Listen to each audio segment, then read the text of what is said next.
She had kept her head down for 3 years, and it had kept her alive. In the palace of Threnor, she was no one of consequence, a scribe in a forgotten corridor, the kind of woman courtiers looked through rather than at. She had no title worth noting, no beauty that demanded attention, no ambition that made itself visible. She arrived quietly and departed quietly, and filled the space between with silence and ink-stained fingers and the practiced art of being overlooked. She had not survived 3 years by accident. Beneath the dark fall of hair she never once pinned back, never allowed to be shifted by wind or candlelight or careless hands, there was a mark. Curved and precise, shaped like a crescent of pale silver against the back of her neck. The mark of the seer-born. The mark that carried a death sentence under the law of Threnor. For 3 years King Valdrek had walked past her without a second glance, and for 3 years she had watched him, closely, secretly, from the furthest possible distance, because on the very first day she arrived in his palace, her gift had surfaced without warning, and shown her something about him she had never been able to forget. He was cursed. It was killing him, and he did not know it. She had kept that knowledge buried beneath 3 years of silence. She had told no one. She had looked at nothing. Until the night he looked at her. The night King Valdrek of Threnor finally saw Miren, he did not sleep. Neither did she. Because by morning, nothing between them would ever be the same. 3 years earlier. The assessment hall was cold with the kind of cold that had nothing to do with temperature. Stone walls, high ceilings, narrow windows admitting gray winter light without warmth. The 14 women standing in the selection line had dressed carefully for the occasion. Several wore their finest clothes. One had pinned her hair with jeweled clips that scattered pale sparks across the stone floor. Miren had worn a dark dress with a high collar, and she had stood fourth from the left. The position was not accidental. She had learned young that visibility was a variable you could control. Not first in a line. First invited scrutiny. Not last. Last invited the lingering attention of a gaze with nothing left to move toward. Fourth was unremarkable. Fourth was the woman the eye passed over in its search for something more interesting at either end. She had been practicing invisibility for most of her life. She was very good at it by now. The other women were accomplished in ways she could not afford to be. The Lord's daughter to her left carried herself with the easy confidence of someone told since childhood that she was worth looking at. The merchant's daughter 3 places down wore a perfume that announced itself before she entered a room. They were not wrong to present themselves this way. In Threnor, selection for palace service as a royal scribe was considered genuine elevation, a 5-year term inside the palace walls, performing the clerical work that kept the kingdom's records accurate and its correspondence flowing. For most of them, it was ambition. For Miren, it was the only option her father had left her. 3 months ago, Ganeth of Craven had entered her name into the selection pool, without asking her opinion or offering explanation beyond the one already obvious to both of them. "You understand why," he had said. She had understood. The seer-born were being hunted again. The royal decree making it a crime to harbor a crescent-marked individual had been renewed and sharpened. New penalties, new bounties, and new hunters with authority to search without warrants. The outer provinces were being combed systematically. Craven was 3 days' ride from the capital, and it was not far enough. The inside of the palace was the one place the hunters would not search. One did not look for a condemned criminal in the king's own house. It was a ruthless calculation. It was also the only reason she was still alive. "Keep your head down," her father had said as she left. "Don't use the gift. Don't let anyone near your neck. Do not allow yourself to be noticed." She had given him her word. Now she stood in the assessment line and kept her chin at exactly the right angle. Low enough to discourage eye contact, not so low as to suggest concealment. Her hair fell forward, arranged with the casual precision of something unstudied. She breathed in the slow rhythm she used when she needed to appear completely at ease. The doors at the far end of the hall opened. No announcement, no fanfare. Just the clean, decisive sound of boot heels on stone, measured and unhurried, the rhythm of a man to whom haste had never been necessary, because the world arranged itself around him rather than the reverse. King Valdrek of Threnor walked into the hall. She had heard descriptions, that he was tall, cold, that he had governed Threnor for 6 years, with an efficiency that left no room for sentiment. That his eyes were the precise gray of a sky overcast so long the color had become permanent. That he had never taken a mate, and showed no inclination toward doing so. None of the descriptions had prepared her for the weight of his presence. It was not merely the height, though he was tall. It was the quality of his attention as he moved through the room. Absolute, economical, assessing everything and dismissing most of it before it had fully registered. She felt it from 4 feet away, a drop in temperature that her gift recognized instantly as something unnatural. His footsteps moved down the line. He paused at the first woman, briefly, moved on, the second, longer, then on, the third, a moment, then on. He stopped in front of her.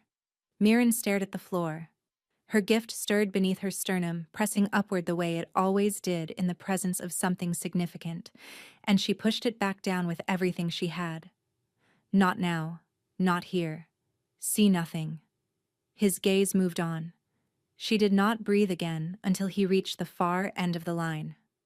7 will be sufficient, he said. Those 4 and those 3 at the far end. Mirren was one of the 4. She arrived at the palace 5 days later with a single trunk and a name only partly her own. Her mother's family name, Vale, substituted for her father's, which was too recognizable in the capital. She was assigned a room in the scribe's corridor, a desk, a weekly schedule, and a stack of ledgers requiring cross-referencing that would consume the better part of a month. She sat down, opened the first ledger, and began the long, careful work of becoming invisible inside the king's own walls. 3 years is a long time to practice disappearing. Mirren had not expected to last 3 months. The palace was large but full of eyes and the sharp-edged curiosity of people with too much proximity to power and too little of it themselves. She had anticipated discovery within weeks, had steeled herself for the moment when someone would reach toward her carelessly, or when the wind would catch her hair, or when some angle of light would reveal what she was always covering. And yet 3 months became 6. 6 became a full year. Somehow, improbably, it passed, and she was still here, still breathing, still unnamed by any hunter's list. She had developed a system. It had become as reflexive as breathing, the hair, always down. She owned 7 identical dark ribbons, none of which had ever been used.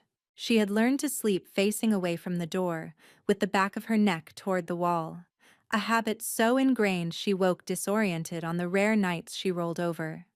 She had not once worn her hair up, not even alone in her room on the hottest evenings of summer when every other woman in the corridor gathered their hair off their necks with relief. It was a small sacrifice. She had made larger ones. Mirren had made one genuine friend among the scribes. His name was Orvin, lean, sardonic, from the western provinces, and wholly unimpressed by ambition in any of its forms. He had been in the scribe's corridor for 2 years before her arrival, and approached life with the settled resignation of someone who had made peace with obscurity and found it comfortable. "You are remarkably strange," he had informed her approximately 6 weeks after her arrival, in a tone that conveyed neither complaint nor judgment. "But you are precise. You do not complain during concentration hours, and you don't eat other people's food. I have decided you are acceptable." "I am overwhelmed by the warmth of that," Mirren had replied. "She has a sense of humor." Unexpected, but I'll take it. They had been something like friends since that day. Orvin knew a great many things about her. That she preferred north-facing windows, that she was faster with numerical records than correspondence, that she became very still when voices were raised unexpectedly nearby. He did not know about the crescent on the back of her neck. He did not know that on the day of the assessment the gift had broken through for half a second before she could contain it, and had shown her something she could not unknow. She had seen Valdrick's truth in one wordless, irreversible flash, frost spreading inward from his skin toward his heart, moving with the slow certainty of something that had been at work for a very long time. Not the cold of grief or temperament, the cold of a curse so old and deep it had begun to feel like the man's nature rather than something imposed upon it. A dying, quiet and absolute that he himself had no language for, because he had never known himself any other way. She had spent all the years since being careful not to think about it directly. King Valdrick was present in the palace approximately 4 days out of every 7. She had learned his schedule through accumulated, involuntary observation, not because she was looking for him, but because she was paying close attention to everything at all times, and his patterns had emerged the way a familiar sound emerged from silence, impossible to unhear once noticed. She was aware of him the way a creature near still water was aware of a stone dropped into it, not by the stone itself, but by the ripples that preceded it. Her father's letters arrived twice a year, brief and without warmth, always ending the same way. Stay invisible, do not use the gift, and do not trust anyone. The most recent had arrived 9 days ago, the handwriting at the bottom smaller and more pressured than the rest. New hunters have been commissioned. They have a description. Be very careful, Myron. Do not give them anything to find. She had burned it before the candle wax beneath it cooled. The 9 days since had been spent recalibrating every habit, counting exits, varying her routes between the corridor and the archive, arriving and departing at shifted hours. She had been so focused on hunters coming from outside that she had made a mistake. She had stopped watching for what was already inside. It happened on an evening in late autumn.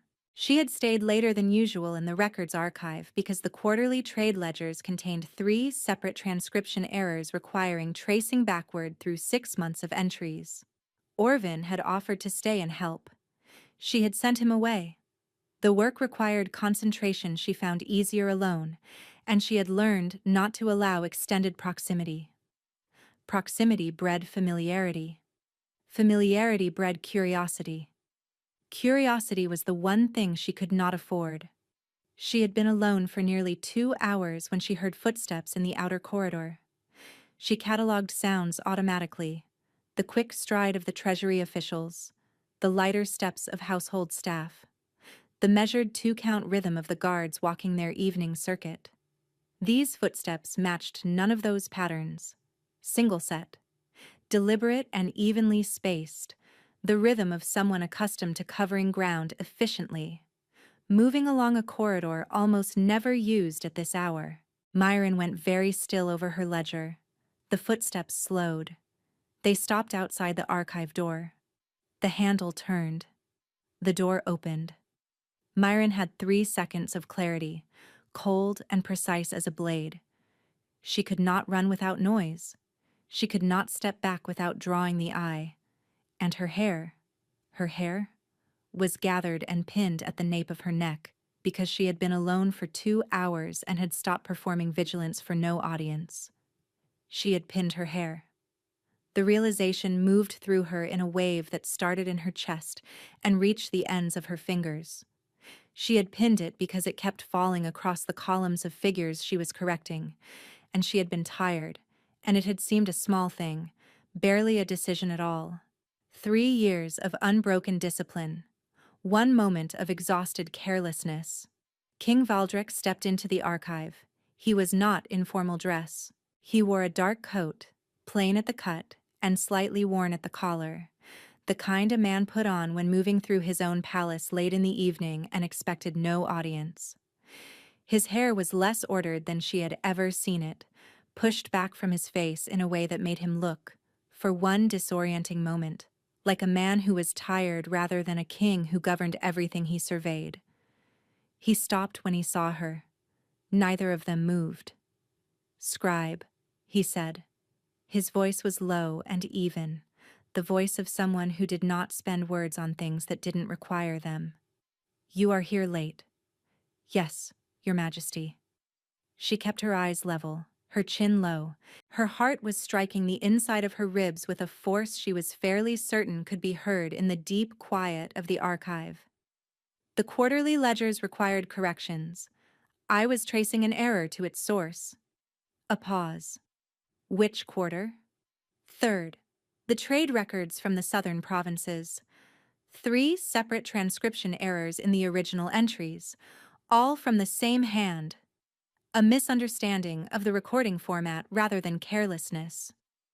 He moved to the far shelves, locating what he had come for with the easy familiarity of someone who had visited this room before, late and alone.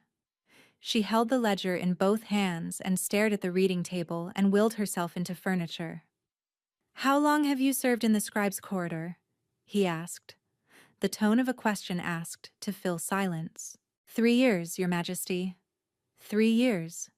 He repeated it with a slight shift she could not quite read. "And the errors you are correcting, are they your own?" "Not all of them. Some are from my first year. Most are from a predecessor who left before I arrived." A brief silence. Then, very quietly, something almost like dry amusement entered his voice. "An honest answer. That is less common here than it ought to be." He was crossing back toward the door. She felt it in the change of the air, the withdrawal of his attention. He would leave. She needed him to leave before the cold draft came. The one that moved through the gap at the base of the far window when the temperature dropped after dark. The window gap exhaled. The cold draft crossed the room in one slow, indifferent gust. It lifted the loose strands at the back of her neck, shifted the pinned arrangement, and undid years of careful habit in less time than it took to register what was happening. She reached up, reflex, years of it firing without thought, and her hand closed over the back of her neck, half a second too late. The silence in the archive changed its character.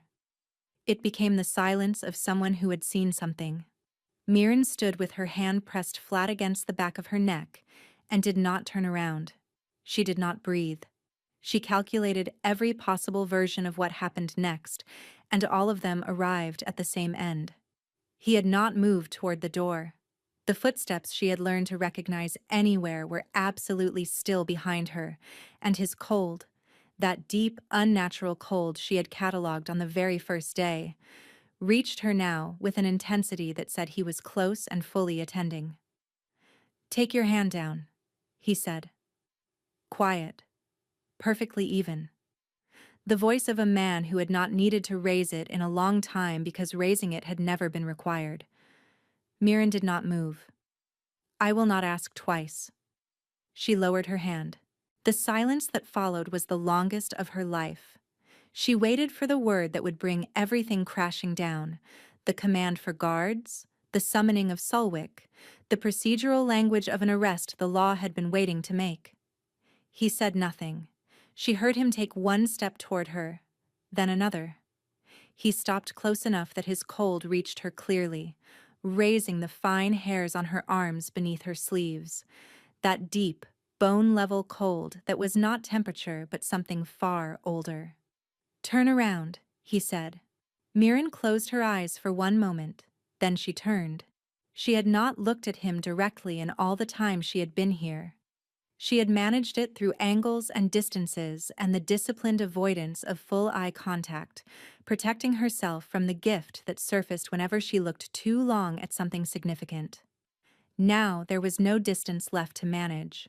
King Valdrek of Threnor was standing 4 feet from her in a room lit by 2 low candles, and his expression was not what she had braced for. Not fury. Not the cold certainty of a man calculating how to dispose of a problem. not even the blank composure he wore in public like a second face. He looked as though he had seen something that rearranged a room he thought he knew by heart. "You," he said, almost to himself. "You were in the assessment line, 3 years ago, fourth from the left." That he remembered was impossible. That he had catalogued her exact position was something she had no framework for. "Yes, Your Majesty," she said, and her voice came out steadier than she deserved. His eyes moved over her features with the same economy he brought to everything, and she had the vertiginous sense of being genuinely seen for the first time since she had arrived. Not assessed for usefulness, not dismissed for insignificance. Seen. His gaze dropped briefly to the back of her neck. She watched his face. No disgust. No calculation of penalty. Something moved across his features and disappeared before it had fully resolved into an expression. The gift pressed at the edges of her awareness, straining upward. She held it back with everything she had. "What is your name?" he asked. "Mirren," she said. He regarded her for a long moment she could not read at all. Then, very quietly, "I am going to need you to come with me."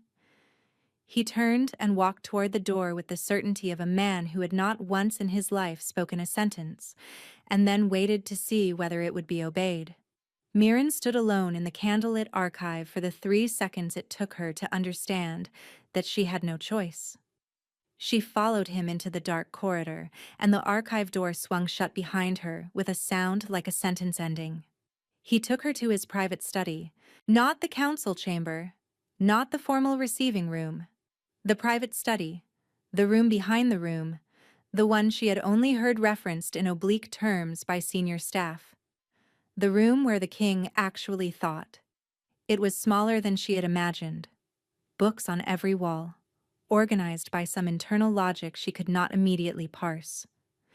A single desk near the window, its surface covered in maps and annotated documents. A fire burning low in the hearth. Valdrek closed the door behind her. He did not sit. He stood near the desk with his arms crossed, his cold, a steady presence in the room, and looked at her in the direct, unhurried way she had no defense against. "Sit," he said. She sat in the chair near the fire. He remained standing. "How long have you been inside this palace?" he said. Not a question. A measurement. 3 years, Mirren said. A silence. He absorbed this with no visible reaction. Everything went in. Nothing came back out until he had finished processing it. "And in 3 years," he said, "you used the gift how often?" "I cannot always prevent it from surfacing, Your Majesty. When it does, I see things I did not ask to see. I have learned to manage it, not eliminate it." "What have you seen?" he said, quieter now. "About me." The fire snapped once and settled. "Your Majesty," Mirren said, "before I answer that, I would like to know what you intend to do with me." Something moved in his expression. Not surprise, but a quality of attention that sharpened slightly. The look of a man who found an unexpected deviation genuinely interesting rather than inconvenient. "That depends," he said, "on what you tell me." "Then I would suggest we establish terms first." He studied her for a moment that stretched past comfort. Then, slowly, something moved at the corner of his mouth that was not quite a smile. "An honest answer," he said, echoing what he had said in the archive. She recognized the deliberate callback, that he had filed it and retrieved it without effort. "That is less common here than it ought to be." He straightened. "You will not be arrested tonight. You will not be reported to the council or the hunters. In return, you will tell me what you have seen and agree to tell me more when I require it."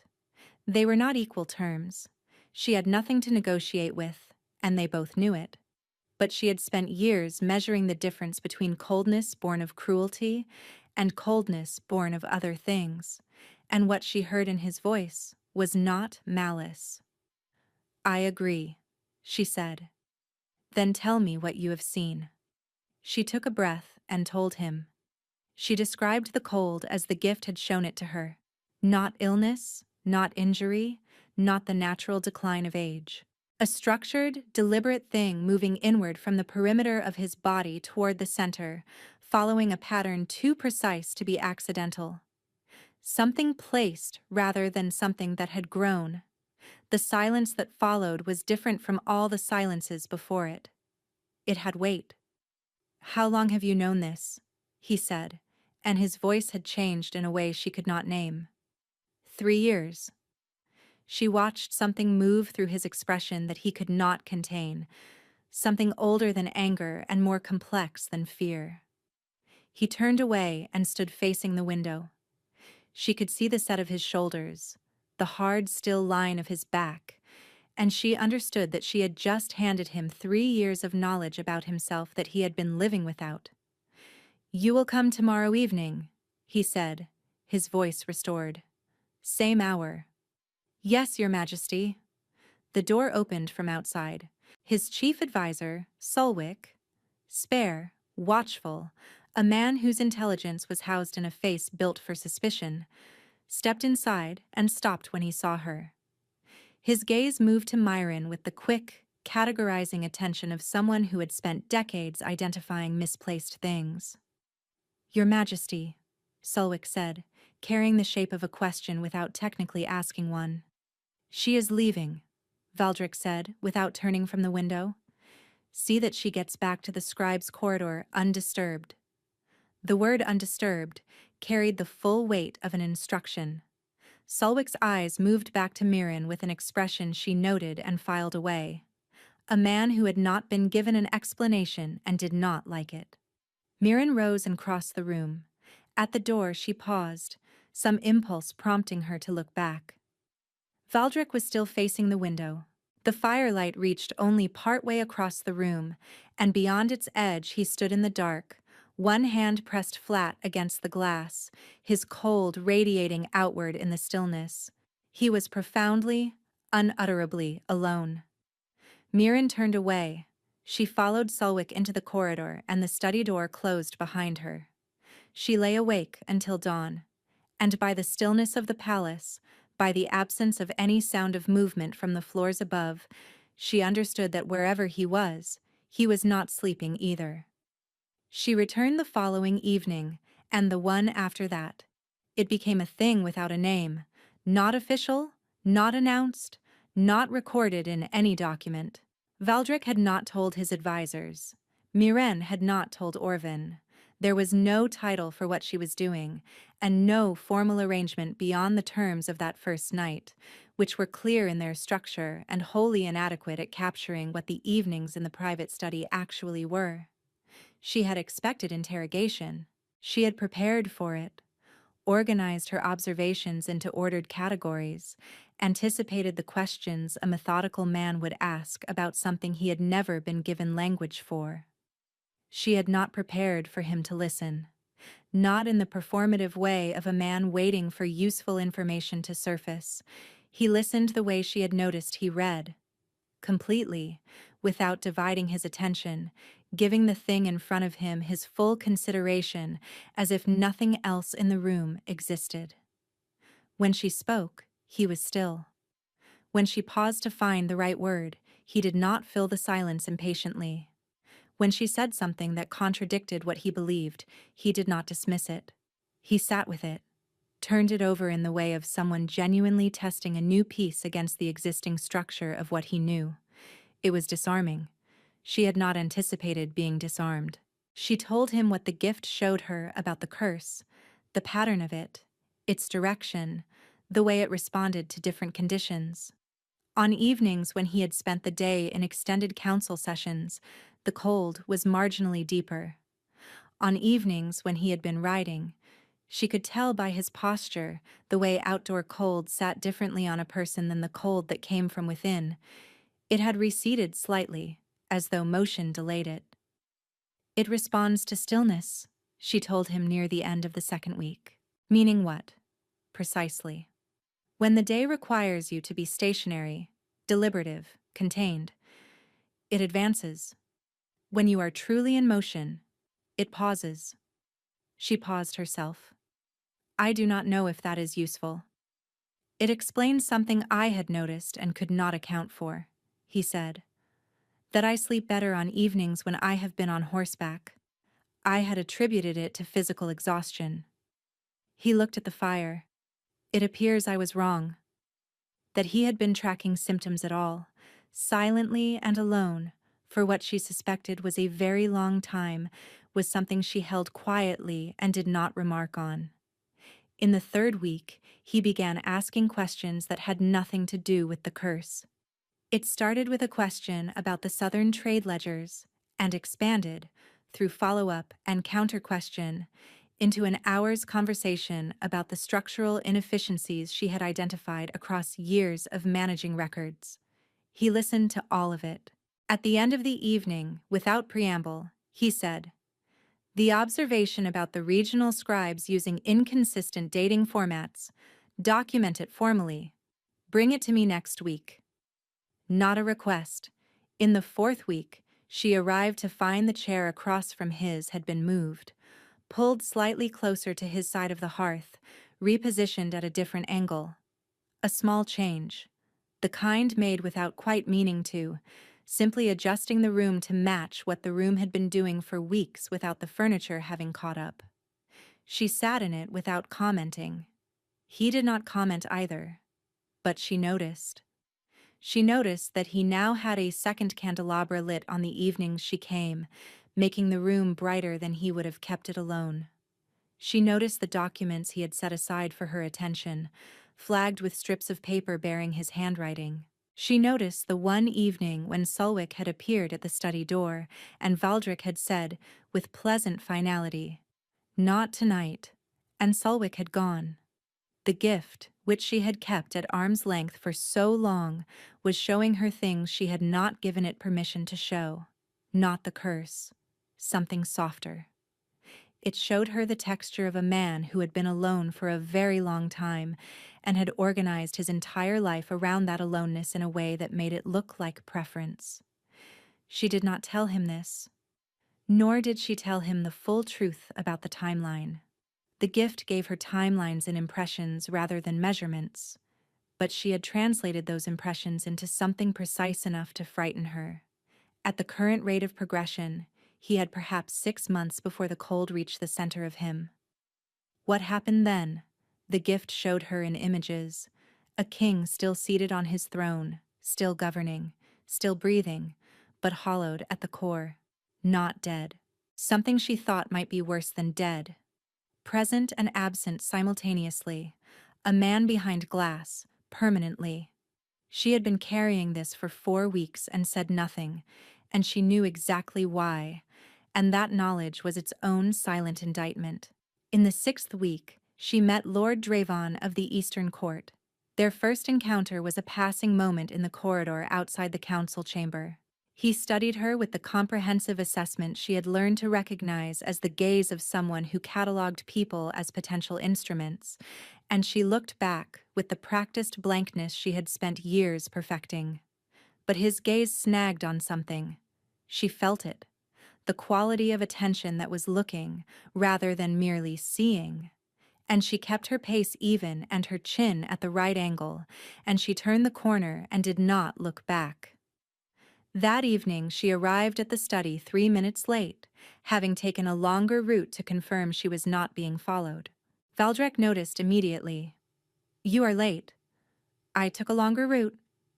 She hesitated, then decided against the easier answer. "Lord Dravon was in the outer corridor this afternoon. He looked at me the way people look when they have already started a question they haven't asked yet." Valdric was very still for a moment.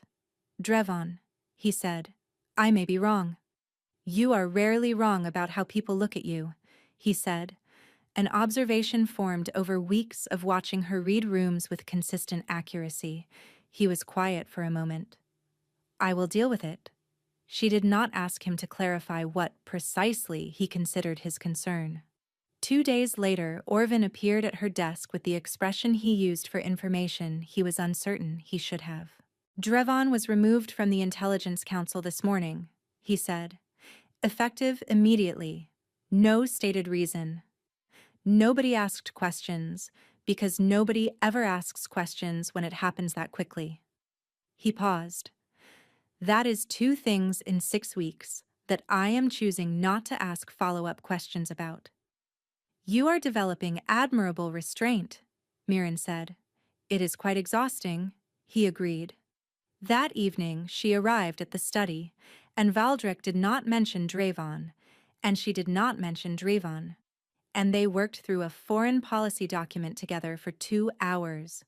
Her flagging the clauses carrying emotional subtext the drafters had tried to obscure in formal language, him listening and asking pointed questions.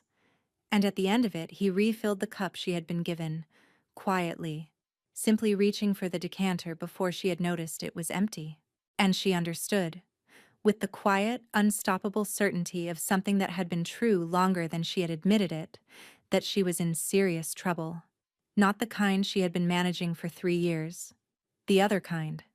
She went back to the scribe's corridor and sat on the edge of her bed in the dark, and had a very direct conversation with herself about the categories of mistake she could not afford to make, and the feelings she needed to stop having.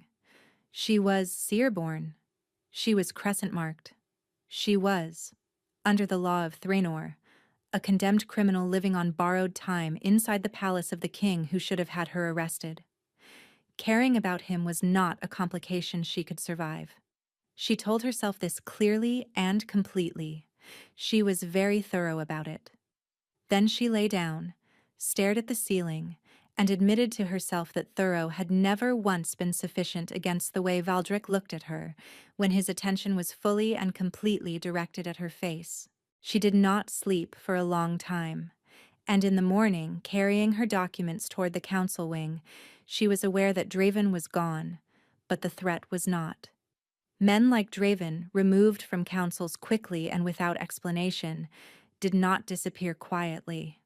They made plans. Drevon's plan took 3 weeks to surface. When it did, it arrived not through the channels she had been watching, not through hunters, not through formal complaint, but through a sealed letter delivered to King Valdric's private correspondence before the morning assembly. Solwick read it first, placed it on the king's desk with the particular stillness of someone who had already decided how much expression to allow. She was in the council chambers when Valdric read it, and she had spent months learning the vocabulary of his expressions, the small shifts most people never saw. She saw the moment his eyes reached the relevant section.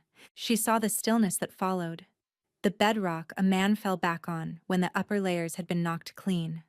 He folded the letter, placed it face down, looked up at the room with the expression he wore in formal sessions, smooth and unreadable. "We will begin the Eastern Border Review," he said.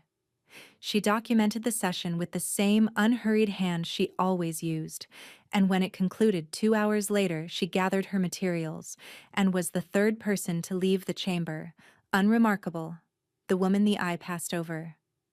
That evening, she arrived at the study to find Valdric standing at the window exactly as she had found him on the first night, his back to the room, one hand pressed flat against the glass. The fire was burning low. He had not added wood to it.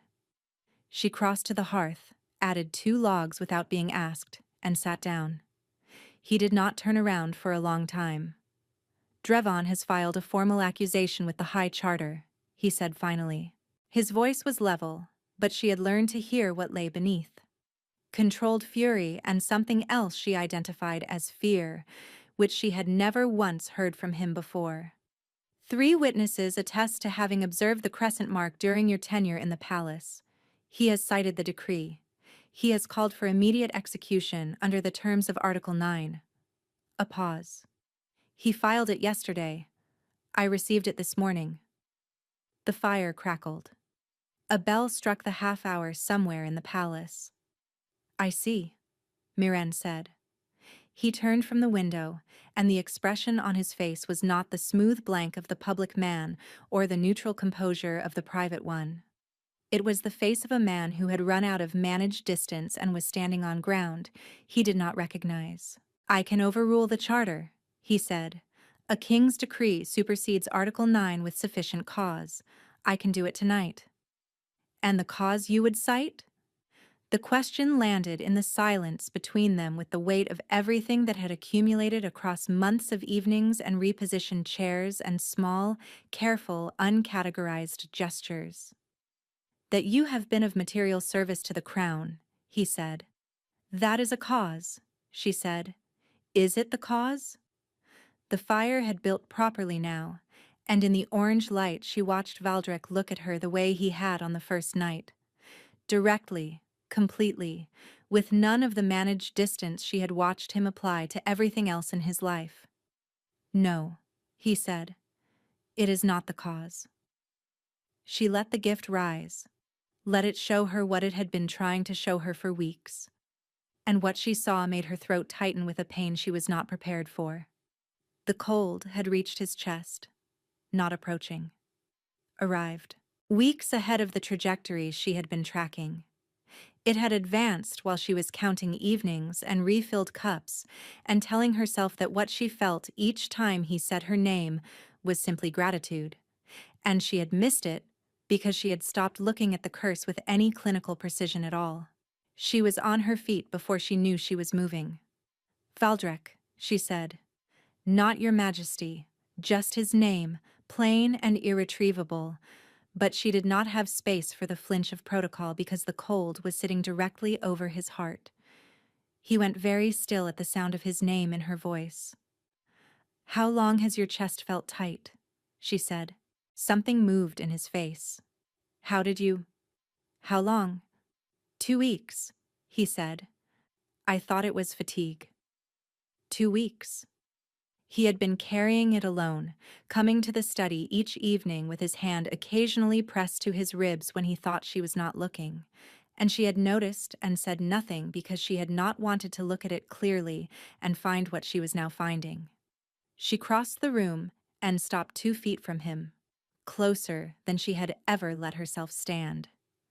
I need to tell you something about the timeline, she said. I should have told you sooner. I was not as precise as I should have been. I am sorry. He looked down at her. The cold radiating from him was the strongest she had ever felt it, and she felt it differently now than she had on the very first day.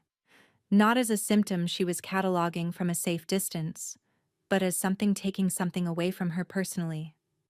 Tell me now, he said. She told him the real timeline, the impressions the gift had been giving her for weeks, that she had been softening into optimism, what the final stage looked like. And she kept her eyes on his face as she described it and did not look away. When she finished, the room was very quiet. You have known this for weeks, he said. Yes. And you said nothing. No. She held his gaze. Because I was looking at you instead of the curse, and I should not have let those become separate categories. That was my failure. A long moment passed. Then he said very quietly, It is not a failure I can find it in myself to be angry about. She had been bracing for something, not anger exactly, but his controlled version of it. She had no response for what she received instead. The gift rose fully and showed her the truth of him in one wordless instant, the curse, and behind it, the man. And behind the man, the years of accumulated aloneness that had settled into the shape of his bones, and sitting at the center of all of it, recent enough to still carry warmth, the light of someone who has found one thing in a long span of darkness and begun, quietly and against all prior evidence, to rely on it. She understood that she was the thing. She pressed the gift back down with hands that were not quite steady. There is something else you need to know. See, she said, about the curse, about what it requires to break. She steadied her breath. The curse was not placed by an external practitioner acting alone. It was anchored to a physical object, a binding relic, the kind only a living seer can locate, because a seer is the only practitioner whose gift can find the frequency of an anchored curse and follow it back to its source. She paused. Without a seer, the object cannot be found. Without the object, the curse cannot be broken. The room was absolutely still. "You are the only seer I have access to," he said, "and under the terms of Article 9, I am scheduled for execution, which will be processed within 48 hours unless you file the overrule tonight." She met his eyes directly. "Which means you need to decide something before morning." He did not look away. The cold was a physical presence in the narrow space between them, and she read the understanding move through him. The law and the curse, and the woman who was the only answer to one and the stated subject of the other. "I need you to understand something first," he said, his voice dropping to the register she had only heard in the most unguarded moments, low, stripped of the distance he carried like armor. "The overrule I file tonight will not cite material service to the Crown." She waited. "It will cite," he said, with the precision of a man choosing words that cannot be taken back, "that you are under my personal protection, that you have been since the night in the archive, and that any further action against you will be treated as a direct action against the Crown itself." Her throat had closed. "You should understand what that declaration means publicly," he continued, "before you ask me to make it." "I understand what it means," she said. His eyes held hers. "Then I am past the point of pretending that my interest in keeping you alive is administrative." She had kept her head down for 3 years. She had kept it down because looking up meant being seen, and being seen meant being found, and being found had always meant destruction. She looked up. "Then file the overrule," she said, "and tomorrow night I will find the relic." He was quiet for one long moment. Then he nodded, once, with the finality of a man who had made his decision and was done. "Tomorrow night," he agreed. She turned toward the door. Behind her, she heard him already moving to his desk, the quiet of a man sitting down to write something he intended to finish before he slept. In the corridor, she stopped and pressed her back against the cold stone wall and breathed once, slowly, from the base of her ribs. Her hands were trembling. Not from fear. She found the relic in 4 hours, not through searching. The palace was too large and the night too short for that. She found it the way the gift had always worked when she stopped fighting it and let it move. She sat in the center of the empty study in the small hours and opened herself completely, all the containment released, all those years of disciplined suppression lifted in one deliberate act, and she let the gift go where it needed to go. It was like releasing a bowstring held taut for years without being fired. The sensation was not gentle. It moved through her with a force that blurred her vision and rang in her bones. And then it focused, honed itself to a single line of awareness that pulled like a compass needle, steady and insistent, drawing her gaze downward and to the left, toward the subterranean levels of the palace that predated the current structure by several centuries. She followed it.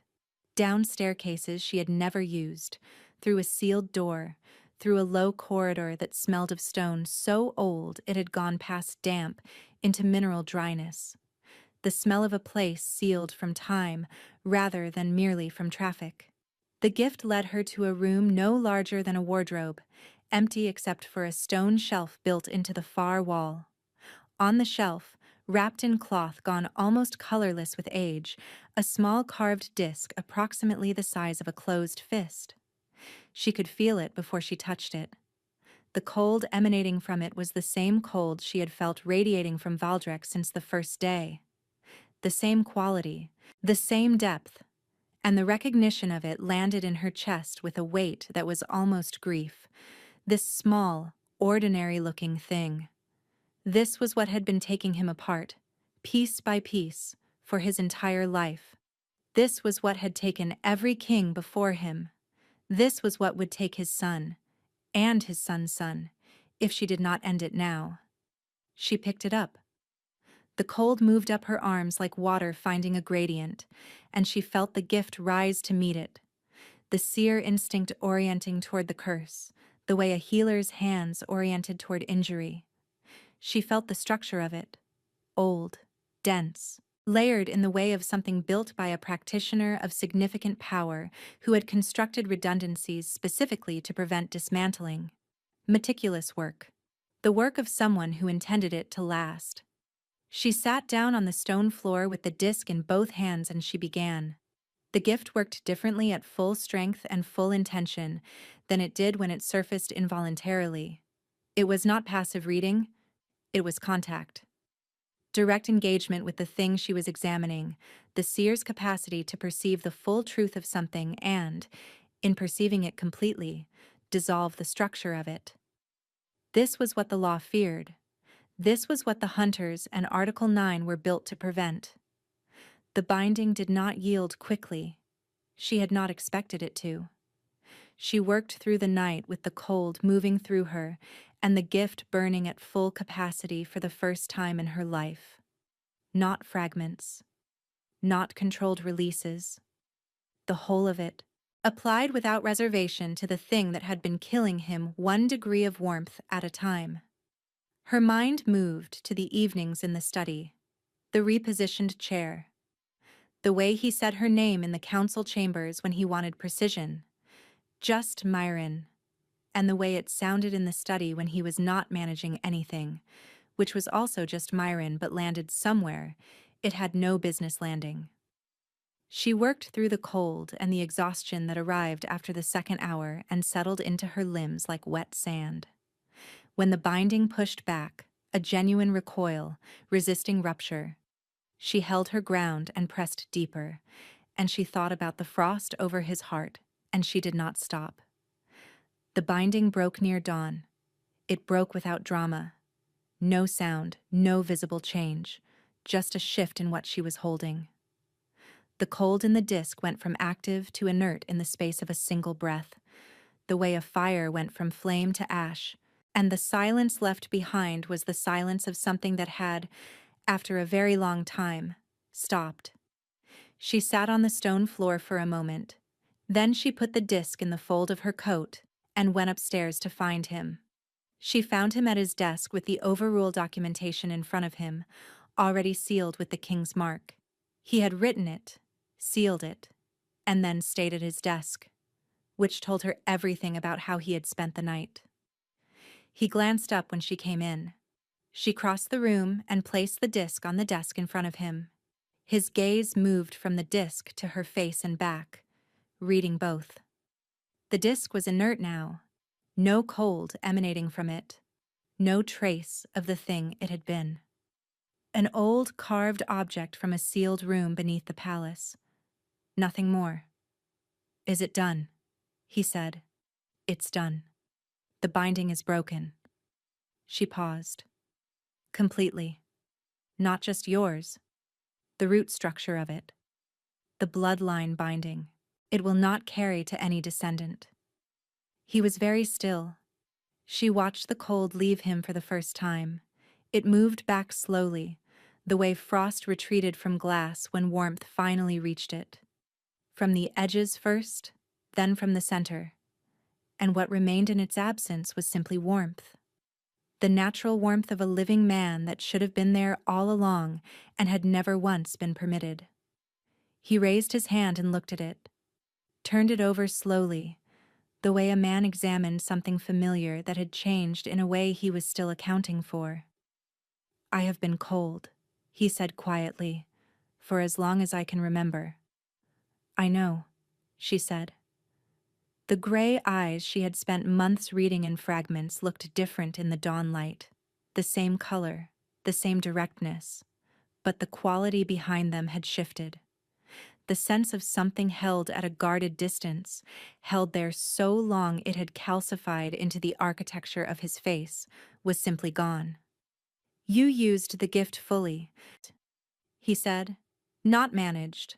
Fully. Yes. That is precisely what Article 9 was written to prevent." "I know that too," she said. "I judged it was worth the risk." He reached across the desk, picked up the sealed overrule and held it so she could see her name on it. "I filed this tonight on the terms I told you I would use," he said, "before I knew what you were going to do." Before I knew you would use the gift fully and give me a cleaner legal argument. He set it down. I want you to understand that. She understood. He was telling her that the protection had not been transactional, had not been issued because she was useful, and would be revoked when usefulness ended. He was telling her, in the unembellished, direct way he communicated everything that mattered to him, that it had been personal before it was practical, and would remain personal regardless of what the practical situation did. Her throat was very tight. "Valdrek," she said. He stood. He came around the desk and stopped in front of her, and she looked up at him in the full dawn light coming through the window, and there was nothing between them except the small remaining distance that either of them could close. "You have been in my palace for 3 years," he said, keeping your head down, looking at nothing. "Yes," she said. "I spent 3 years walking past you," he said, "and I remembered where you stood." She had no words for that. She stood in the warmth of him, present now, genuinely warm for the first time, and let it be true. He reached out and pushed the dark fall of her hair back from her neck, gently and deliberately, and looked at the crescent mark without any of the things she had been bracing against her entire life. No disgust, no fear, no calculation of what it meant for him politically. He looked at it the way he had looked at the overruled documentation, as something that had his name on it, as something he had decided was his concern. His hand curved around the back of her neck, cool now in the simple way of human skin, rather than the deep cold she had been cataloging for years. And he tilted her face up, and she let him, and the kiss was unhurried and certain, and carried the quality of something that had been decided very thoroughly, long before it was expressed. 6 weeks later, the seer-born decree was repealed. It was not a quiet repeal. Valdrek brought it to the full council with the sealed overrule and the broken relic, and a legal argument so sharply written it left no ground to contest. He presented it as a man who had not come to negotiate but to inform, and when Sulwick, watchful, skeptical Sulwick, who had been waiting for the problem Mirren represented to make itself fully apparent, began to speak, Valdrek looked at him and said simply, "No." Sulwick sat back and said nothing further. He was a man who read where power resided and adapted accordingly. He would take longer than most, but he would adapt. The repeal passed that afternoon with 5 abstentions and no formal dissent. Orvin appeared at her desk the following morning with the look of a man who had been doing mathematics for several weeks and had finally arrived at a total he found both logical and somewhat extraordinary. "I am going to ask a follow-up question," he said. "All right," Mirren said. "Are you," he said, "going to be in the scribe's corridor much longer?" She considered this. Down the corridor, the King of Threnor had been walking past the corridor entrance each morning for 6 weeks, not stopping, because neither of them had found the right shape yet for what came after a 3-year concealment and a night spent breaking an ancient curse on a stone floor, but pausing briefly in the manner of a man who was not walking past at all, but simply practicing patience while the correct form of things made itself apparent. "Not much longer," she said. Orvin nodded with the settled satisfaction of a man whose mathematics had proven correct. "Good," he said. "The ledgers will suffer without you. But some things matter more than ledgers." "That may be the warmest thing you have ever said to me." "Don't tell anyone," he said. "I have a reputation." In the afternoon, she was summoned to the study, formally, with a written request in Valdrek's hand. She arrived to find him standing at the window as he had stood on the first night, and the second, and the night she had told him the true timeline of the curse, each time different and each time carrying the weight of something being decided. She stood in the center of the room and waited. He turned from the window. He was warm in the light, visibly, undeniably warm, the warmth of a man whose body was finally operating as it had always been designed to, and she found herself looking at him the way the gift had always looked at things that mattered, completely and without the instinct to look away. "I would like to make a different arrangement," he said. "What arrangement?" "Kay," she said. He told her. She stood and listened to it. Practical in its language, exact in its terms, wholly characteristic of a man who communicated love the way he communicated policy, through careful documentation and clear conditions, and the certainty of someone who had thought it through completely and was done. The arrangement he proposed was permanent and left nothing ambiguous, and buried in the formal language was everything he had been building toward across months of evenings and repositioned chairs and a protection order filed before dawn. When he finished, she said, "Yes." He was still for a moment. Then he said, with the dry precision she had learned early was his expression of something he felt deeply, "I had prepared a significantly longer argument." "I know," she said. "I could tell it was going to be thorough." "It was very thorough," he said. "Then consider it heard," she said, and agreed to. He crossed the room and stopped in front of her, and she looked up at him and thought about 3 years of keeping her head down, of practicing the art of being overlooked, of building herself so carefully into the architecture of invisibility that she had sometimes wondered, alone in the dark of the scribe's corridor, whether she had disappeared so thoroughly that she no longer existed in any form that could be found. But he had found her. He had found her in a cold archive on an autumn evening with her hair pinned up for the first time in years, and he had remembered her position in a line from a day 3 years before that.